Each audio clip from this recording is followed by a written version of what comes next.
नमस्कार, math with संकल्प YouTube channel में मैं चंदन सिंह आपका वेलकम करता हूं और आज हम एक नए चैप्टर की शुरुआत करने जा रहे हैं। उसका नाम है परसेंटेज।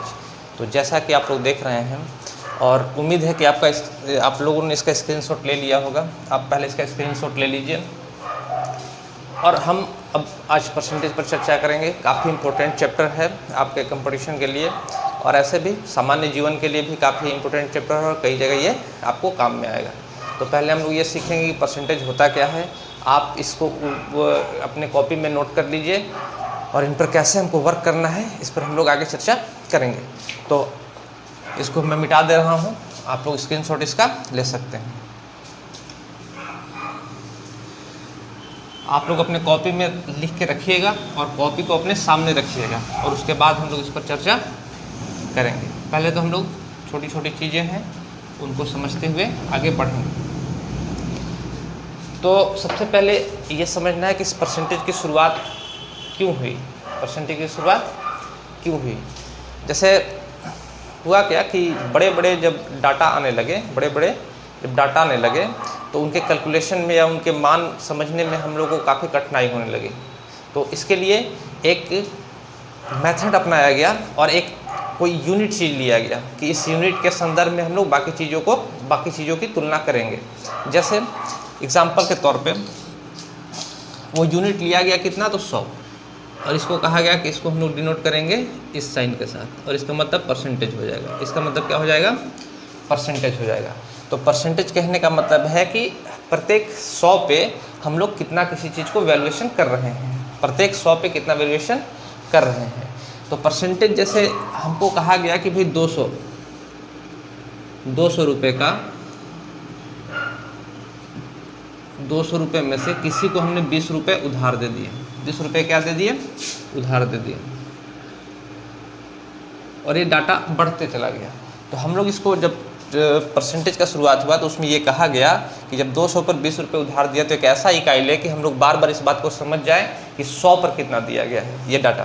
तो हम लोग करते क्या है कि भाई हम लोग 200 पर 20 रुपये उधार हैं तो 100 पर ये कितना दिया गया होगा, तो 100 रुपये पर ये अगर इसको हाफ कर रहे हैं, तो ये भी क्या हो जाएगा? हाफ। और जो 100 रुपये पर दिया गया डाटा है इसको हम लोग रुपया ना समझ के हम लोग ये मान के चलते हैं कि ये परसेंटेज है। और ये साइन हमको बताता है कि प्रत्येक 100 पर 10 रुपये उधार दिए गए हैं, प्रत्येक 100 पर 10 रुपये उधार दिए गए हैं। अब हमसे कोई ये कहता कि इसका मतलब बताओ कि 200 पर कितने उधार दिए गए हैं, तो अगर प्रत्येक 100 पर 10 उधार दिए गए तो 200 पर 20 उधार दिए। तो इस परसेंटेज का मतलब यही है कि हम लोग किसी बड़े से बड़े डाटा को 100 पर कितना होगा ये कन्वर्ट करते हैं, 100 पर कितना होगा ये कन्वर्ट करते हैं। और पूरे परसेंटेज में आपको इतनी बात सीखनी है। परसेंटेज अर्थमेटिक का एक बेसिक चैप्टर है और परसेंटेज तो आपको आना ही चाहिए, क्योंकि परसेंटेज से ही आपको परसेंटेज जब आप सीख जाइएगा तो परसेंटेज से रिलेटेड आपके डेली लाइफ में भी बहुत सारे काम होंगे और आपके क्वेश्चन तो बनेंगे, एग्जाम में आपके काम आएंगे ही आएंगे। तो आगे हम लोग बढ़ते हैं। तो हमको ये ध्यान रखना है कि डाटा जो हमारा होगा, जो प्रत्येक 100 पर कितना होगा उसको हम लोग परसेंटेज के रूप में तुलना करेंगे। जैसे 50 रुपये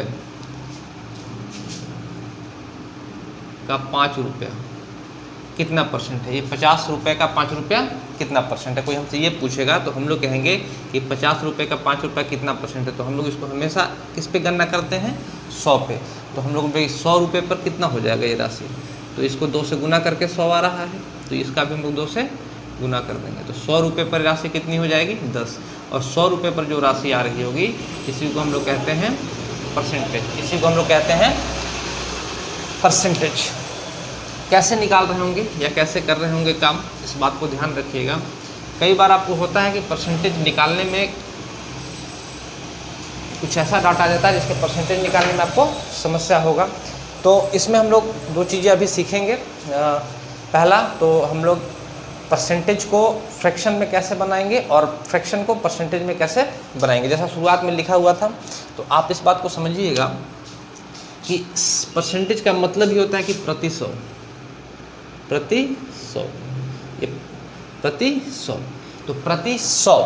तो प्रति 100 का मतलब है कि 100 पर कितना। तो जब भी आपको परसेंटेज का बात करेगा, जैसे कहेगा कि 10 यूनिट, और 10 यूनिट इसलिए लिख रहे हैं क्योंकि हो सकता है कि 10 केजी हो, 10 रुपये हो, 10 मीटर हो, तो 10 यूनिट 100 यूनिट का।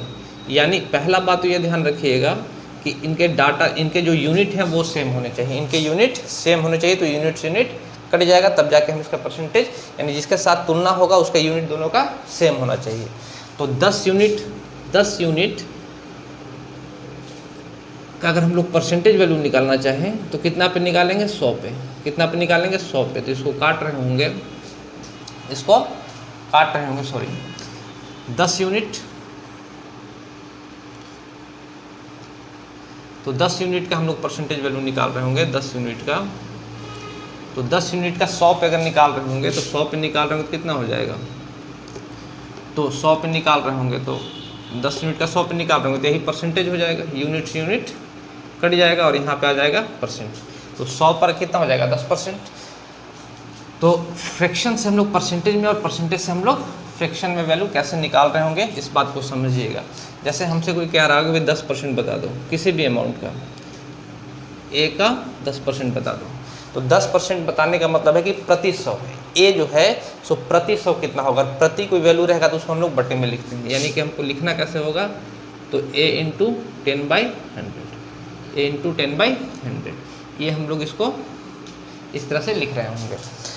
तो ये हम लोग चेंज कैसे करते हैं, तो इस परसेंटेज को चेंज हम लोग कर लेते हैं फ्रैक्शन में। परसेंटेज को कैसे चेंज कर लेते हैं, फ्रैक्शन में। तो इसका जब हम 0 से 0 काट देंगे तो आ जाएगा a/10। अब हम लोग ए नहीं लेके कोई अन्य डाटा या फिर बिना डाटा का ही काम करेंगे, क्योंकि हमको पता है कि यहाँ पे प्रति 100 ही हमको काम करना है। तो हम लोग सबसे पहले जो सीखेंगे वो परसेंटेज को फ्रैक्शन बनाना सीखेंगे, परसेंटेज टू फ्रैक्शन। और बहुत लोगों को ये आता होगा, चूँकि बेसिक क्लास है तो वैसे स्टूडेंट को भी बताना है जिनको कुछ नहीं आता, वैसे लोगों को भी बताना है जिनको कुछ आता है, और वैसे लोगों को भी बताना है जिनको बहुत कुछ आता है। तो आप इतना ध्यान रखिएगा कि जिनको कुछ नहीं आता होगा वो यहाँ से काफ़ी कुछ सीख सकते हैं, जिनको थोड़ा बहुत आता होगा वो भी यहाँ से काफ़ी कुछ सीख सकते हैं, और जिनको बहुत कुछ आता होगा वो भी यहाँ से कुछ ना कुछ सीख के ही जाएंगे। तो परसेंटेज टू फ्रैक्शन, तो हमसे कहा कि भाई 10% है, इसको फ्रैक्शन में बदल दो, इसको फ्रैक्शन में बदल दो। तो इसका फ्रैक्शन कितना हो जाएगा, जैसे परसेंट को अगर फ्रैक्शन में बदलना होगा कभी, तो हम लोग हमेशा 100 से क्या करते हैं, उसको डिवाइड करते हैं। तो 100 से डिवाइड करेंगे तो ये आ जाएगा 1/10, 1/10, 1/10। अगर हमको कह रहा होगा, जैसे ऐसे भी समझिएगा, जैसे हमसे कहा कि भाई, जैसे हमसे कह रहा है कि 100% को फ्रैक्शन में बदलो, 100% को फ्रैक्शन में बदलो। तो 100% को अगर फ्रैक्शन में बदल देंगे तो 100/100, ये काफ़ी जगह काम देगा। तो इसका फ्रैक्शन कितना आ गया, 1। यानी कि 1 जो होता है वो 100% की फ्रैक्शन वैल्यू होती है। 1 कितना होता है, तो 100% की फ्रैक्शन वैल्यू होती है। तो यहाँ पे 10% का फ्रैक्शन निकालना गया तो 1/10। अगर कोई हमसे कहता है कि 20% का फ्रैक्शन बता दो, तो हम लोग कहते हैं कि भाई 20, और फ्रैक्शन वैल्यू पूछेगा तो 100 से हमेशा भाग लगाना है। तो 100 से भाग लगाए तो हो जाएगा 1/5। अगर कोई हमसे कहता कि 25% का फ्रैक्शन बता दो, तो हम लोग कह रहे होते हैं कि 25 और अपॉन में 100, ये हो जाता 1/4। अगर कोई हमसे कह रहा होता कि 33.1/3% का फ्रैक्शन बता दो, 33.1/3% का फ्रैक्शन बता दो, तो हम लोग कह रहे होते हैं कि 33 93 100/3। ये इसका वैल्यू हो गया 100/3, और 100 से हम लोग इसको डिवाइड कर रहे होंगे। तो 100 से 100 कट जाएगा तो आंसर हो जाएगा 1/3, 1/3। और दूसरा जो आपको सीखना है, वो सीखना है फ्रैक्शन टू परसेंटेज।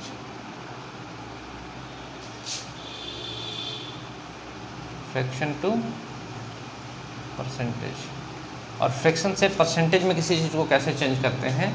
तो आप देखिए कि जैसे परसेंटेज को हम लोग फ्रैक्शन में चेंज करने के लिए 100 से भागा दिए हैं, और ठीक इसका रिवर्स लेके आना है, तो इस फ्रैक्शन को परसेंटेज में चेंज करना हुआ तो हम लोग 100 से मल्टीप्लाई कर देते हैं। तो इसको मल्टीप्लाई बाई 100, तो 0 से 0 कट जाएगा तो ये हो जाएगा 10%, मल्टीप्लाई बाई 100, इस फ्रैक्शन को यहाँ के बाद आप लोग देखिएगा, इस फ्रैक्शन वैल्यू को हम लोग कन्वर्ट किस में कर रहे हैं, तो परसेंटेज में। तो कन्वर्ट कर रहे होंगे तो ये हो जाएगा 20%। यहाँ पे अगर 100 से मल्टीप्लाई कर दें तो ये हो जाएगा 25%, और यहाँ हम लोग मल्टीप्लाई कर दें 1/3 को 100 से, तो ये हो जाएगा 33.1/3%। तो आपको कम से कम इतना तो समझ में आया होगा कि हम लोग परसेंटेज को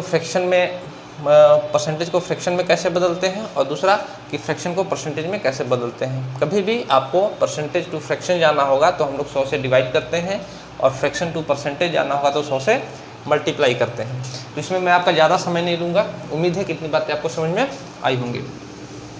आगे हम लोग बढ़ते हैं, इस फ्रैक्शन का फ़ायदा क्या है, या फ्रैक्शन वैल्यू रखने का फ़ायदा क्या है, क्यों हम लोग ये काम कर रहे हैं, और क्यों हमें ये याद होना चाहिए। तो जैसे फ्रैक्शन वैल्यू याद होने से क्या होगा कि जैसे अगर कोई हमसे कह रहा है कि 25% का फ्रैक्शन कितना बनेगा, तो 25/100 यानी कि 1/4।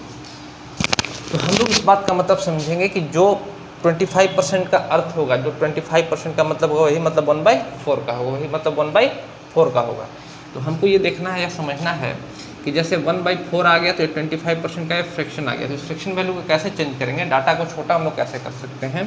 कि जैसे हमसे कोई कह रहा है कि 25% कम हो गया, जैसे कोई हमसे कह रहा होगा कि 25% कम है, 25% कम है, तो 25% कम हैगा, तो अगर परसेंटेज में लिखना चाहेंगे तो हम लोग 25% लिख देंगे, 25% लिख देंगे। लेकिन परसेंटेज में लिखना होगा तो हमको पता है कि 25% अगर कम है तो आपको इस बात को समझना है कि नीचे वाला ये टोटल को रिप्रेजेंट कर रहा होगा, यानी कि 100% को, या फिर जो मान दे के रखेगा, जैसे 100 पर निकाल रहे हैं तो 100 ही नीचे इस 100 को ही रिप्रेजेंट कर रहा होगा, और ऊपर वाला पार्ट को रिप्रेजेंट कर रहा होगा, ऊपर वाला इसके पार्ट को रिप्रेजेंट कर रहा होगा। यानी कि अगर हमसे कोई कह रहा होगा कि 25% कम है और इसको फ्रैक्शन वैल्यू लिखना होगा, तो आप दो तरीके से बात को समझिएगा। तो फ्रैक्शन वैल्यू लिखना होगा तो डायरेक्ट हम बता देंगे कि 4 में कितना कम है, तो 1 कम है, यानी अगर लिखना होगा वैल्यू हमको तो लिख देंगे 3/4। और अगर आपको ये परसेंटेज में ही काम करना होगा तो 75% है, तो 75% को अगर फ्रैक्शन में बदलेंगे तो 75/100, इसको काटिएगा तो 25 या 5000 और 25 चौका 100, ये भी 3/4 आएगा। तो हम लोग देख क्या रहे हैं कि अगर हम लोग को ये 25% कम दिया है और फ्रैक्शन वैल्यू याद है, तो डायरेक्ट हम लोग बता देंगे 4 में 1 कम है, हम लोग डायरेक्ट आंसर बता देंगे 3/4 होगा। अगेन अगर हमसे कहता है कि 25% अधिक है, 25% अधिक है, 25% अधिक है, तो हम लोग कह रहे होंगे कि 25% अधिक है, तो 25% का फ्रैक्शन कितना बनेगा, 1/4, और 25% अधिक है मतलब 4 पर कितना अधिक है, तो 1 अधिक है, तो हम लोग इसको डायरेक्ट इस वैल्यू को लिख सकते हैं कि ये 5/4 होगी, 5/4 होगी। यानी जो भी अगर इसको परसेंटेज में बदलना होगा तो जो भी अमाउंट होगा हमको वो 125% हो जाएगी। तो इसका काफ़ी जगह काम पड़ेगा आपको, परसेंटेज को फ्रैक्शन में बदलना और फ्रैक्शन को फ्रैक्शन। आपको मेन जो सीखना ये है कि जब भी आपको परसेंटेज में तुलना करेगा तो आपको फ्रैक्शन वैल्यू में भी आप इसकी तुलना कर सकते हैं। कम है तो ऊपर वाला घटा के बता देंगे, अधिक है तो ऊपर वाला में जोड़ के बता देंगे। कम है तो ऊपर वाला में घटा के, और अधिक है तो नीचे वाले में घटा के, फ्रैक्शन वैल्यू के साथ। जैसे एक एग्जांपल से और समझिएगा, एक एग्जांपल से और समझिए। जैसे हमसे कह रहा है कि कोई वैल्यू 33.1/3% कम है, कोई वैल्यू 33.1/3% कम है, तो 33.1/3% का फ्रैक्शन क्या बनेगा, तो 1/3 बनेगा, 1/3 बनेगा।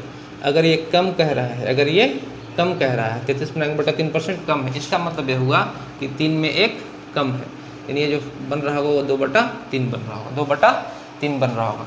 तो इसको अगर हम परसेंटेज में चेंज करेंगे तो हो जाएगा 200/3, और इसको काटिएगा तो 66.2/3% हो जाएगा, 63.2% हो जाएगा। ठीक है। अगर हमसे कहता कि अधिक है, 33.1/3% अधिक है,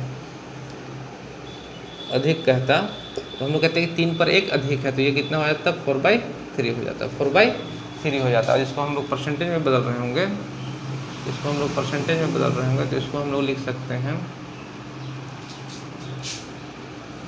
13.1/3%, 13.1/3%। तो उम्मीद है इतनी बातें आपको समझ में आई होंगी। तो जब भी कम या अधिक का बात बोलेगा तो हम लोग इस फ्रैक्शन को इसी तरीके से सोचते हैं। तो आगे हम लोग बढ़ते हैं। आज सारा बेसिक है, तो आपको मैं आज बेसिक कंप्लीट कर दूंगा। इसके नेक्स्ट क्वेश्चन से हम लोग आज थ्योरी कंप्लीट कर लेंगे। नेक्स्ट क्वेश्चन से आपको, नेक्स्ट वीडियो से आपको क्वेश्चन आपको करवाते चलेंगे। तो आगे हम लोग देखते हैं क्या कि जैसे फ्रैक्शन वैल्यू तो आप लोग याद ही रखिएगा। तो जैसे हमसे कह रहा होगा कि आप लोग अपना कॉपी अपने साथ रखिएगा, जो फ्रैक्शन का वैल्यू लिखवाए हैं उसमें, परसेंटेज और फ्रैक्शन का उसमें, क्योंकि आपको याद तो नहीं करना, लेकिन धीरे धीरे आपको खुद ब खुद याद हो जाएगा, इतनी बार काम में लेंगे हम लोग। तो जैसे हमसे कह रहा होगा कि 1/4, तो 1/4 को कितना लिख सकते हैं? 25%। ध्यान से सीखते चलते हैं। 1/4 को कितना लिख सकते हैं? 25%। अगर हमसे कोई 75% की वैल्यू पूछेगा, 75% की वैल्यू पूछेगा, तो आपको ध्यान हमेशा रखना है कि अगर जिसके मल्टीपल में है उसकी वैल्यू आपको ध्यान में रखनी है। जैसे 75% का वैल्यू पूछा तो हम इसको 3 गुना करके लेके आ रहे हैं, तो फ्रैक्शन भी होगा वो 3 गुना हो जाएगा, फ्रैक्शन भी हो जाएगा वो 3 गुना हो जाएगा। जैसे हमसे कहता कि 125%, 125%, तो 125% 5 से गुना करके आ रहे हैं, तो इसका वैल्यू जो होगा वो भी कितना हो जाएगा? तो 5/4 हो जाएगा, 5/4 हो जाएगा। फ़ायदा क्या मिलना है इससे? फ़ायदा ये मिलना है कि जैसे आपको किसी चीज़ का बेस याद है, जैसे आपको किसी चीज़ का बेस याद है, जैसे 25%, और इसके फ्रैक्शन वैल्यू का बेस याद है आपको, 1/4 होगा, 1/4 होगा, और हमसे पूछ रहा होगा कि 1/12, 1/12, इस फ्रैक्शन वैल्यू का हमको परसेंटेज बता दीजिए, 1/12 का हमको परसेंटेज बता दीजिए। तो हम लोग करेंगे क्या, या सोचेंगे क्या कि इसमें देखिएगा यहाँ पे कि इस बट्टे वाले फॉर्म में 3 से मल्टीप्लाई हुआ है, 3 से डिवाइड किए हम लोग 1/12 बनाने के लिए, तो यहाँ भी इसको हम लोग 3 से डिवाइड कर देंगे। तो ये जो आंसर आ रहा होगा ये कितना हो जाएगा? आंसर कितना हो जाएगा? तो 8.1/3% हो जाएगा। तो 1/12 का अगर हम लोग परसेंटेज वैल्यू पूछेगा तो 8.1/3% हो जाएगा। जैसे हमसे कह रहा होगा कि 1/16, 1/16, तो आप फ्रैक्शन में बदले, तो हम लोग देखिए कि 1/4 तो 25% का होता है, और 1/16 क्या है, यानी 4 से मल्टीप्लाई हुआ है बेस, या फिर 4 से डिवाइड हुआ है। आप ऐसे भी समझिएगा कि 4 से क्या किए, इसको हम लोग डिवाइड किए हैं, तो 4 से डिवाइड किया, तो इसका भी हम लोग 4 से, इसको भी 4 से डिवाइड करेंगे, तो इसको अगर 4 से डिवाइड करेंगे तो हो जाएगा 6.1/4%। जैसे हमसे कहता कि 1/32, 1/32 का फ्रैक्शन बता दो, 1/32 का फ्रैक्शन वैल्यू दे के रखा है, बोलेगा परसेंटेज बता दो, फ्रैक्शन वैल्यू दे के रखा है, बोलेगा कि परसेंटेज बता दो। तो हम लोग करेंगे क्या कि हम लोग 8 से डिवाइड किए हैं, नीचे बेस को 8 से डिवाइड किए हैं, तो इसको भी हम लोग 8 से डिवाइड करना होता है, इसको भी हम लोग कितना करना होगा? तो 8 से डिवाइड करना होगा। 8 से डिवाइड करेंगे तो 8 3 का 24, 1 25, यानी ये जो हमारा वैल्यू बन रहा होगा 1/32, वो 3.1/8% बन रहा होगा। अब इसी बात को हम लोग रिवर्स में जानते हैं। जैसे हमको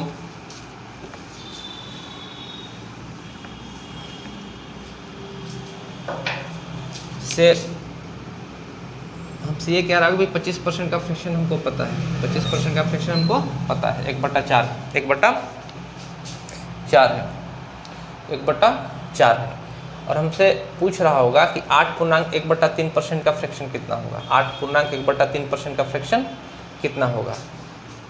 तो हम लोग देखेंगे क्या कि 8.1/3% का फ्रैक्शन कितना होगा। तो हम लोग इस फ्रैक्शन को इसमें अगर हम लोग फ्रैक्शन में बदलना होगा, तो आपको पता है कि यहाँ पे 3 से यहाँ पे क्या हुआ है, डिवाइड हुआ है, जैसे 8 3 की 24, 1 25, इसी का टर्म है, और ये 25 पहले तो ऐसे समझिएगा, इसको हम लोग कैसे लिख सकते हैं? तो 25/3%।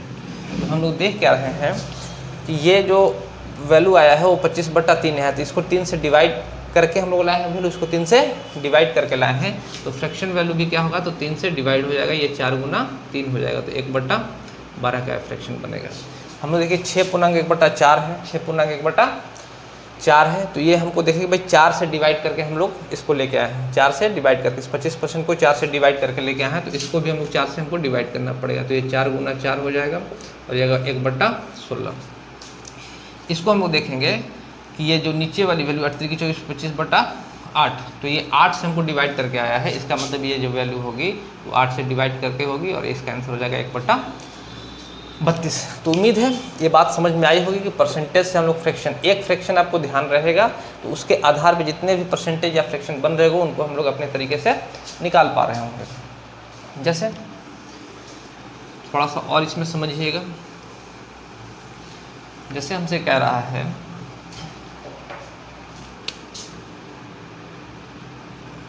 कि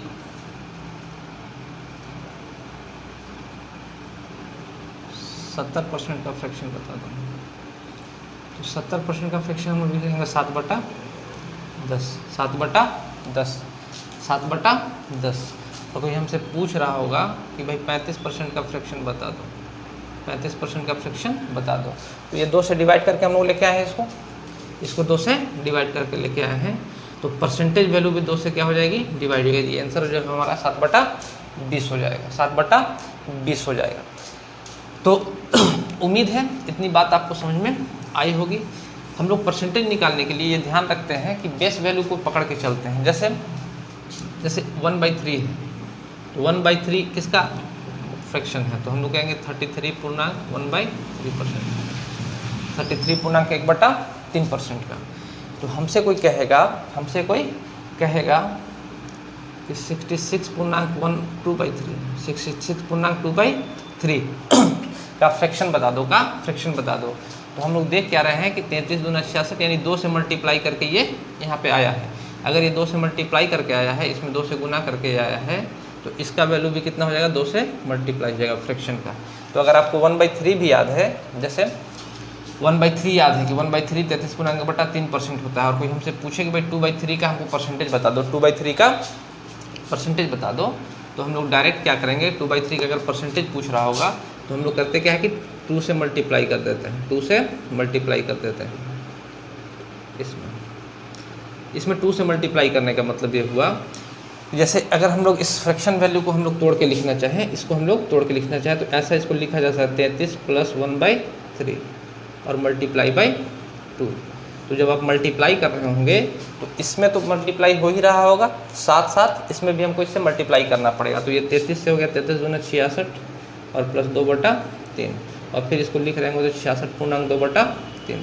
तो हम इसको बार बार ऐसे नहीं करके इस बात को समझते हैं कि इसमें तो मल्टीप्लाई होगा ही होगा, साथ में इसमें भी मल्टीप्लाई हो रहा होगा। जैसे हमसे कोई कह रहा होगा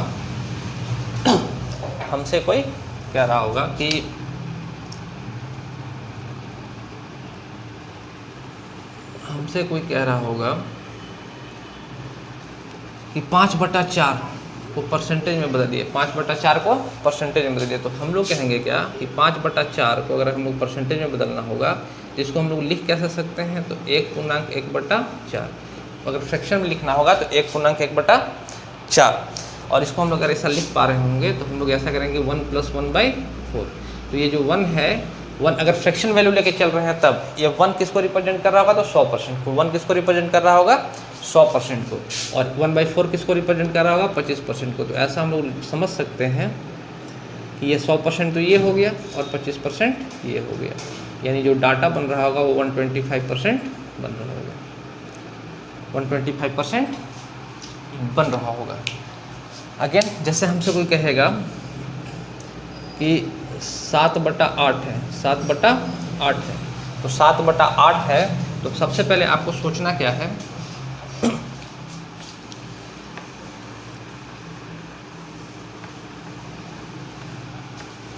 7/8 है, तो सबसे पहले आपको सोचना क्या है कि अगर 7/8 है तो आपको जो फ्रैक्शन वैल्यू आपके दिमाग में आनी चाहिए 1/8 की आनी चाहिए, 1/8 की आनी चाहिए। क्यों ऐसा आना चाहिए दिमाग में, क्योंकि हमको पता है कि 7 से मल्टीप्लाई करके 7/8 आया होगा।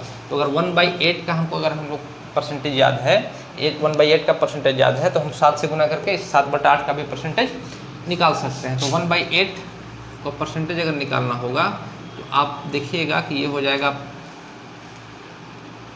25/2%, या फिर इसको और फ्रैक्शन में तोड़ेंगे तो 12.1/2%। तो अगर आपको ये वैल्यू याद है कि 1/8% किसका होता है, तो 12.1/2%। 1/8 किसका होता है, तो और आपको ये याद करना ही होगा। आपको अगर ये याद रहेगा तो आप परसेंटेज के क्वेश्चन आसानी से कर पाइएगा। तो 1/8 किसका हो, तो 12.1/2% का। याद नहीं है तो 100 से गुना करके आप काम कर सकते हैं। अब हमसे बोल रहा है कि 7/8 बता दो, 7/8 बता दो। तो 7/8 अगर हमको बनाना होगा तो इसको हमको 7 से मल्टीप्लाई करना होगा। इसको किससे मल्टीप्लाई करना होगा, 7 से, और इसकी परसेंटेज वैल्यू जो निकल के आएगी तो 12/84.7/2 आ जाएगी। लेकिन हम लोग यहाँ पे इस बात का ध्यान रखते हैं कि ये जब 7/2 बना तो ये तो कंप्लीट फ्रैक्शन बना नहीं, ये प्रॉपर फ्रैक्शन बना नहीं, ये इम्प्रॉपर फ्रैक्शन है। यानी जब भी प्रॉपर फ्रैक्शन होगा तो ऊपर अंश छोटा होगा और हर बड़ा होगा। तो इसको अगर हमको प्रॉपर फ्रैक्शन बनाना है तो फिर से आपको इस बात को समझना पड़ेगा। 7/2 तो ये 84 हो गया, और 7/2 को कितना लिख सकते हैं हम लोग, तो 7/2 को लिख सकते हैं हम लोग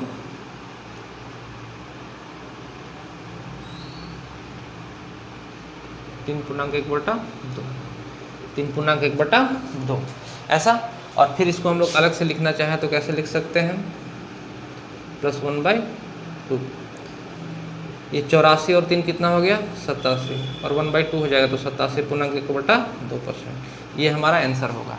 तो मैं आप लोग को ये समझा रहा हूँ कि आपको इतनी प्रक्रिया नहीं करनी, आपको इतनी प्रक्रिया नहीं करनी, आपको ये बातें खुद समझनी है या खुद से समझनी है कि जैसे मैं ये कह रहा हूँ कीजिएगा कैसे, एग्जामिनेशन पॉइंट ऑफ व्यू से इसको हम लोग कैसे सोचते हैं।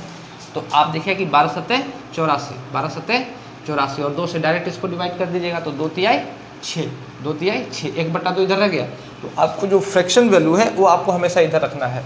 तो 12×7 84 और 2×3 6, 84 और 3 87, और इधर फ्रैक्शन में कितना रहेगा तो 1/2%। ये हमारा आंसर होगा। जैसे आपसे कोई कह रहा होगा कि 5/8 हमको बता दो, 5/8 बता दो कि 5/8 का परसेंटेज वैल्यू कितना होगा। तो हम लोग कहेंगे कि इसको हमको गुना कैसे करना पड़ेगा, 5 से। तो कि 12×5 60 और 2 दूना 4, इसको काटेंगे तो कंप्लीट 2 बार में कटेगा। तो 12×5 60 और 2 दूना 4, तो ये हो जाएगा 60 और 4 64.1/2%। अगर हमसे कोई कह रहा होगा कि 3/8 बता दो, 3/8 बता दो, तो कर कैसे रहे होंगे, इसको 3 से गुना करना है। आपके दिमाग में ये होना चाहिए कि 1/8 का परसेंटेज कितना होता है, तो 12.1/2% होता है। तो अगर हम लोग कहेंगे तो कहेंगे 12×3 36, और 2 से एक बार में भागा लगाएंगे, इसको 2 से इसको डिवाइड करेंगे तो एक बार कंप्लीट जाएगा। तो 12×3 36 और एक 37.1/2%, 37.1/2%। तो उम्मीद है इतनी बातें आपको समझ में आई होंगी। तो ध्यान ये रखिएगा कि जब भी ये न्यूमरेटर इसका अंश है हर से छोटा होगा, हर से छोटा होगा, इसका मतलब है कि ये जो आपको परसेंटेज आ रहा होगा हमेशा 100 से कम आ रहा होगा, हमेशा 100 से कम आ रहा होगा। और अगर इसका वैल्यू बढ़ जाए, जैसे 9/8 हमसे पूछेगा, 9/8 पूछेगा, तो हमेशा ये 100% से अधिक होगा। क्यों अधिक होगा, कि सबसे पहले तो आपको यहीं पे डिवाइड करके ये इस फ्रैक्शन का ही पूर्णांक बन जाएगा। तो 1.1/8 हो जाएगा, 1.1/8 हो जाएगा। और 1 का मतलब होगा 100%। अगर ये फ्रैक्शन वैल्यू लेके चल रहे हैं तो 1 का मतलब कितना होगा, 100%। तो अगर ये 100% है और 1/8 कितना हो जाएगा, तो 12.1/2%। एक बार लिख दे रहे हैं। तो इस 1 का मतलब होगा कि 1 + 1/8। इस 1 को हम लोग परसेंटेज में चेंज करें तो 100%, और इसको चेंज करेंगे तो 12.1/2%। तो कितना हो जाएगा, 112.1/2%। इस बात को हम लोग डायरेक्ट कैसे कहेंगे, डायरेक्ट कैसे करेंगे, तो अगर आपको ये याद है तो इस फ्रैक्शन वैल्यू में 1 का 100% और 1/8 का 12.5%, तो कितना हो जाएगा, 112.1/2%। जैसे अगर हमसे कह रहा होगा कि 11/8 का परसेंटेज वैल्यू बता दीजिए, 11/8 का परसेंटेज वैल्यू बता दीजिए, तो हम लोग कहे कि ये हो जाएगा 1.3/8, 1.3/8। तो 1 का तो 100% हो जाएगा, 1 का कितना हो जाएगा, 100%, और 3/8 ये 3 गुना है तो 12 36 और एक 37.1/2%। तो ये इसका जो रिजल्ट आ रहा होगा वो 137.1/2% आ रहा होगा। कैसे कर रहे हैं ध्यान रखिएगा। जैसे इस फ्रैक्शन को हम लोग पूर्णांक में बदल लिया तो इस एक का मतलब तो 100% हो गया, इसको आपको अलग रख लेना और 3/8 के लिए आपको निकाल लेना है। तो 3/8 का निकालेंगे तो अगेन 3 से गुना करके निकालेंगे तो 12 36 और 2 एकम 2 36 और 1 37.1/2 तो 137.1/2। जैसे हमसे कह रहा होगा कि 17/8 का हमको फ्रैक्शन वैल्यू बता दो, 17/8 का फ्रैक्शन वैल्यू बता दो। तो हम लोग लिख कैसे रहेंगे 2.1/8। इस फ्रैक्शन वैल्यू का मतलब हो गया, इस 2 का मतलब हो गया 200% है, और 1/8 का मतलब हो गया 12.1/2%। इसका मतलब हो गया 12.1/2%। तो इसको हम लिख रहे होंगे 212.1/2%।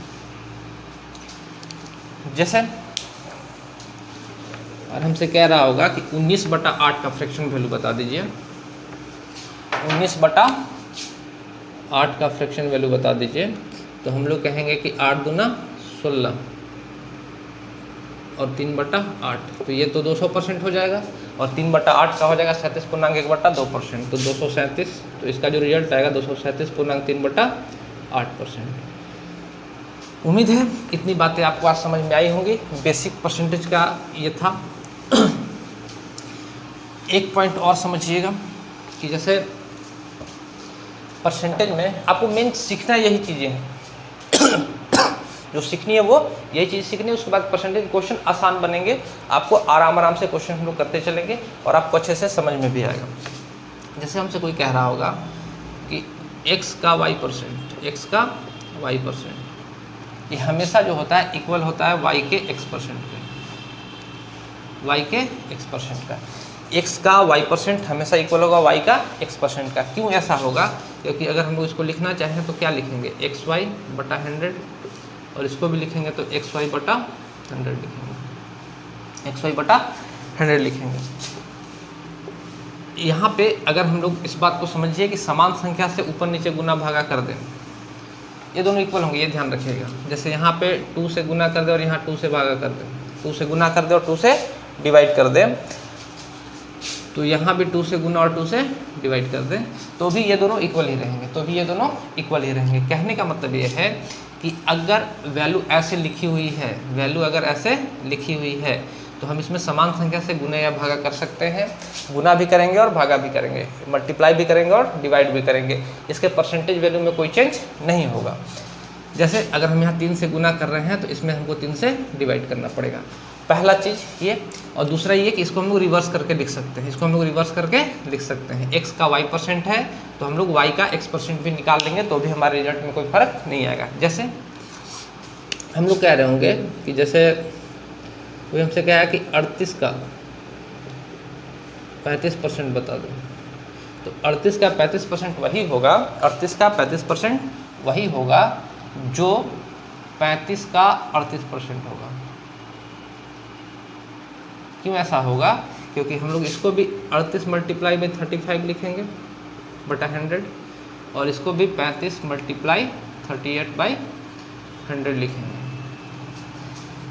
तो ये बता क्यों रहे हैं इस बात को समझिएगा। जैसे दूसरा ये, पहला तो ये समझ गए, दूसरा ये कि अगर हम इसमें 2 से डिवाइड कर दें, तो इसमें हमको 2 से गुना करना पड़ेगा, परसेंटेज वैल्यू में कोई फ़र्क नहीं पड़ेगा, अगर इस 38 को हम लोग 2 से गुना कर दें तो इसको हमको 2 से डिवाइड करना पड़ेगा, 2 से, तब भी इसके परसेंटेज में कोई फ़र्क नहीं पड़ेगा। फ़ायदा आपको कैसे उठाना है इस चीज़ का, सो आप समझिएगा। जैसे आपसे क्या रहा होगा कि 38 का 35% बता दो, 38 का 35% बता दो, तो आपको पता है कि 38 का 35% निकालने के लिए आपको कुछ ना कुछ कैलकुलेशन करना पड़ेगा, गुना भागा आपको करना पड़ेगा, पेन पेंसिल उठाना पड़ेगा। लेकिन हम कह रहे हैं कि आप लोग इसको ऐसे सोचिएगा कि इसको 2 से गुना कर दें तो ये 70% हो जाएगा, और इसको 2 से डिवाइड कर देंगे तो ये 19 हो जाएगा। तो अब आपको 7 गुना 19 करने में आसानी होगी, 7 गुना 19 करने में, 35 गुना 38 करने में थोड़ा मुश्किल है, लेकिन 19 गुना 7 करने में आसानी होगी। तो 19 गुना 7 कर रहे होंगे, नीचे 100 हो जाएगा, ये 0 से तो कट गया। अब 19 सते 19 का पहाड़ा याद होगा तो अच्छी बात है। तो 9 सते 63 का 3 हाथ में रहा 6, तो 7 कम 7 और 6 13, और नीचे 10 था तो यह 13.3, ये हमारा आंसर आ रहा होगा, ये हमारा आंसर आ रहा होगा। तो हम इसलिए अब देखिए यहाँ पे इस बात को ध्यान रखिएगा कि ये काम जनरली हम लोग तब करते हैं कि 5 के साथ आपके क्वेश्चन को आसानी बनाएगा। जैसे हमसे कोई कह रहा होगा कि 52 का 55% बता दो, 52 का 55% बता दो, तो आपको दिक्कत होगा इसको निकालने में। 52 का 55% गुना करना पड़ेगा काफ़ी। तो हम लोग करते क्या है कि इसको आधा कर देते हैं 26 और इसको डबल कर लेते हैं 110। तो अगर 26 का 110% भी निकाल देंगे तो भी हमारा आंसर सेम आएगा। तो आंसर जो हमारा हो रहा होगा तो ये 6, 8 और 2 286 और ये 28.6, ये हमारा आंसर आ जाएगा। उम्मीद है, या फिर ऐसा भी दे देता कि 55 का 52%, 55 का 52%, तो भी हम लोग क्या करते हैं कि इस 5 वाले को देखते हैं, इसको 110 कर देते हैं और इसको हम लोग 26 कर देते हैं, तो भी हमारा आंसर सेम आता। उम्मीद है ये बात समझ में आई होगी। और आज के लिए इतना ही। नेक्स्ट क्लास में हम लोग क्वेश्चन के साथ मिलेंगे और जो आज हमने पढ़ के रखा है उनको हम लोग कैसे अप्लाई करेंगे, कुछ नए नए थ्योरीज के साथ, कुछ नए नए चीज़ों के साथ हम लोग मिलेंगे नेक्स्ट वीडियो में। तो आज के लिए इतना ही, धन्यवाद।